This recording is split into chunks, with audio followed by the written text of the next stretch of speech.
Hello. So today I want to show off some stuff I did to the past few days, just for fun. I did some picture to ASCII characters tool, just for fun.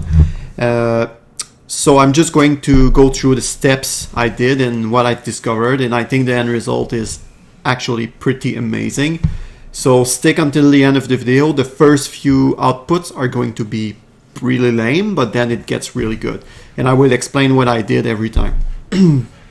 All right, so this is the pictures I'm going to use as an example, and at the end of the video I might just Google random pictures and show what the tools output for this. But for the demonstration, this is the picture I'm going to use. It's a nice picture with some contrast, and everyone loves Obama, so yeah, that's good. So the first thing I did is the very naive approach. So let's run it. So basically, I just go get a pixel for each character, and I have a set of 4 different characters that I can set depending on the brightness of the color.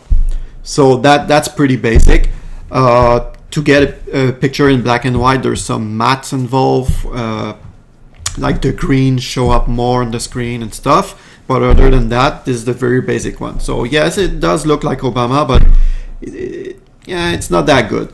So I'm just going to minimize this guy, oops, and run the next one there. So what I did next, so this is just a set of 4 characters. So as you can see, there's a dash, a plus, a star, and then a sharp.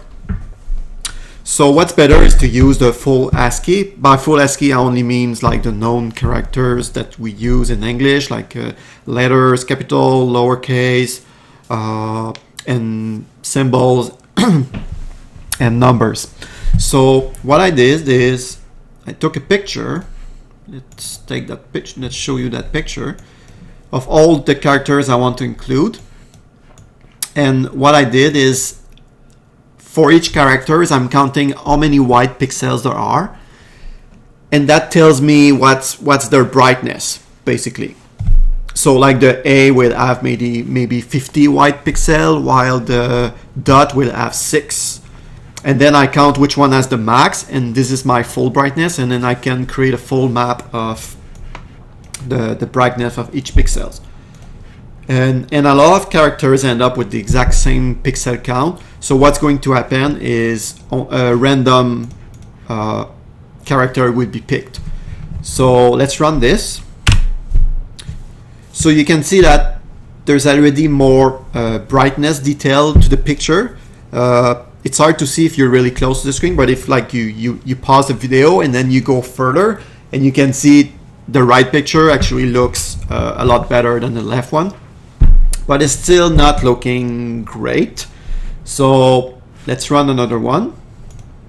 So what I did after this is eliminate some of the the characters. So basically here, the apostrophe and some other and the dash are basically the same pixel count, but the dash actually looks better than the apostrophe. So I will dump the apostrophe. So this is what happens. So the picture does look slightly better, but it's not really a big improvement. It still kind of looks shitty. I mean, it's better than the original one. There's more brightness to it, but still not great. So what I'm gonna do next, whoops, sorry to move the video. I'm just going to move that window over here, like that, so we can compare with the last one all the time. So the first thing is the brightness. Sorry, that's not what I'm doing.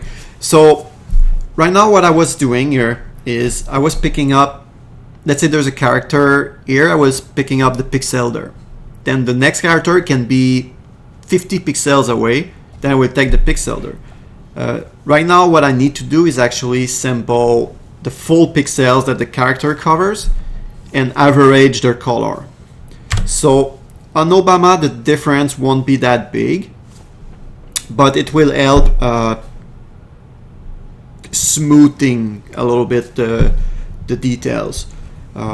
because this you will end up with some, if you have a hard line in the middle of the picture, well, you might skip it totally because it's in between characters, while this one you will see the line because it will smooth it out. All right, so not a big difference there. The next one is actually the gamma. So what's happening here is that picture is actually kind of bright. This is actually a good picture, but I will show more example at the end. But some pictures can be really dark, and you will just have those little characters and you will barely see the picture. So what I did is I'm kind of unifying the gamma. So if it's a dark picture, I'm going to add an exponent to the color. So what's happening with Obama, you can see more details here on the edge, more brightness levels basically. It's not a big difference on that picture, but if you go again, if you pause the video and you go away, you will kind of see a big difference there. The next one, it's actually a very big step. So what happened here is, while this is okay, I lose a lot of details. Like I can make out the eyes, I can make out the mouth really well, just like that picture. It's kind of blurry. It's a very, very low resolution, and because that's what it is. This is, whoops, sorry, lower. Because that's what it is. This is a 80 pixel wide picture. So, but because they're characters and they have shape, you can actually get more details if you arrange them correctly. So how I did this, let's open this in Photoshop so I can zoom in and show you what I did there. So what I want to do next is kind of map a grid. Let's take the L, for example. It's a good example. So characters are 8 by 12, and what I want to do is actually get 2 pixels from the left, 2 pixels from the right, 3 from the top, 3 from the bottom. All right, so it's kind of a 9 scale grid that we call it. So you actually get the double the pixels because that half matched the half of the next character that's going to be next to it. So what I can do is actually calculate the brightness of each of those sections, with the middle one being a little bit bigger. As you can see, it's twice the size as all those ones. So by doing so, this is a quarter, this is an half, and weight their values accordingly. So by doing so, I can actually match the best character for the right situation. So let's try this right away in this one. All right. So you'll see it's a huge difference. It's actually, you can start making out the picture. See, you can actually see the eyes now, and the nostril, and the head there. You can see that the algorithm took quotes here because they're at the top, sevens because the sevens kind of match more that curve. And here apostrophe, and here, for example, there's slashes, and here you will see some backslashes because it fits the shapes. So that algorithm works very well, and wow, the picture actually starts looking like something. But you're kind of missing out on a lot of details. For example, here there's kind of those lines here on his face that you don't see. You can start seeing them here, but it's barely visible. So we need more details.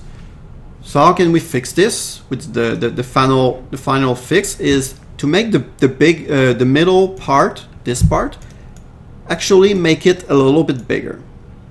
Right? So it's going to kind of overlap 1 pixel all around it without touching the other ones. So this one will actually weight more. So the central pixels that it's actually working on, where they're not pixels, it's a bunch of pixels depending the picture. So they're going to be worth more in the weighting. So let's do this, and let's run that one. And voila, that's the final algorithm. So as you can see the details on the face there, the complexion. You can still see good details on the eyes. the mouth. So now you don't even have to go far away from the screen to see the pictures. Now it actually looks like the picture. So I think that's really cool. So that's what I've been doing. We can try with a bunch of pictures just for fun. Let's Google portraits. Portraits are really good for this. Let's go on image and let's get this guy, for example, the doctor, I don't remember his name. So let's paste this.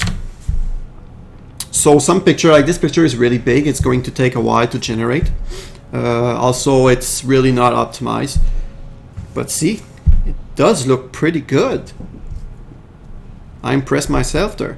So again, if I remove that smart alignment of characters, let's see the difference between the two. This is just pure brightness. You can see the details, or you can see his eyes, you can see the mouth, and there you can't see anything. This picture particularly caused me a lot of troubles because there's air there, like that. There's a line of air, and if I just use that previous algorithm, let's try it.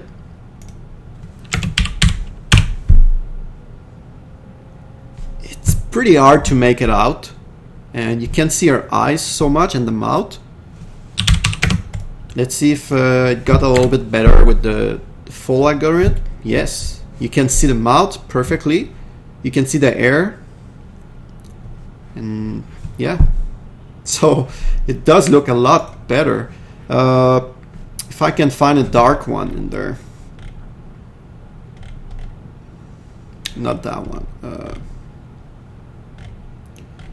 You will see what I mean. Like this picture, that's very dark picture. All right, so I'm going to show it to you how it was without the gamma correction I was talking about earlier. So it's kind of dark. You only get the first few bits of light of characters, but then if I add the gamma correction to it, you can actually see the full face and more details. And you know, it still feels like a dark picture too, but just much better. So yeah, that's what I've been doing. I think it's a great tool, and I just like playing and picking pictures. And let's try Mona Lisa just for fun. I didn't try Mona Lisa. Should have been my first test ever.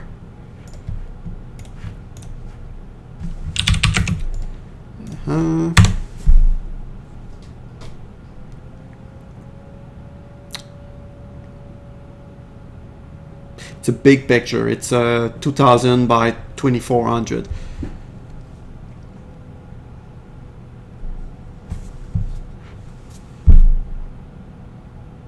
You can't make her smile so much out of it. I guess there's that little line there. It does look good. Yeah, anyway, that's it, guys. Hope you enjoyed. And I will put this project on GitHub, and people can just download it and play with it. Thanks for watching.